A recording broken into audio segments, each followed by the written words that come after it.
به نام آن که دل کاشانه اوست، نفس کرده متاع خانه اوست.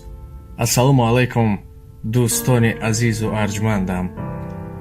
بسیار مخلصان داریم که در بازار می نشینند، در مغازه می نشینند، عموما در ساحه سودا هستند. پس به آن خاطره که محبت شما نسبت یکدیگر زیاد شود، قصه عجیبی خواندم. خواستم که برای شما تا که نسبت یکدیگر غمخوار باشید. بازار کلان بود، میگوید بازار خیلی کلان بود، مغازه های زیادی داشت، اما هر محصولات قطارهایش گوناگون بود. مثلا یک قطار طلا فروش ها بود، یک قطار متریال فروش ها، یک قطار دیگر خلق، همه الهیده بود. در بیرون مغازه کرسیچه خردک مانده می نشستم. وقتی که خریدار می اومد سودا می کرد، پس از سودا کردنش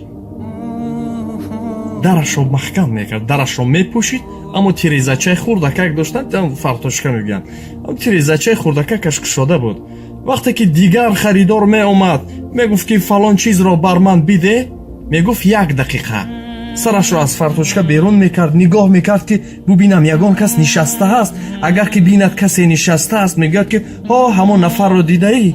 میگوید که بله، رفت همون محصول خوب دارد، گرچند او دارد لیکن میگوید همون وی خوب دارد، نزد او روان میکرد. چونکه هر نفری که سودا میکردن کرسی را گرفته مغازه را محکم میکردن تا که او هم سودا کند. میدید که او سودا نکرده است، میگفت نزد وی رفت. I know I'm waiting for sun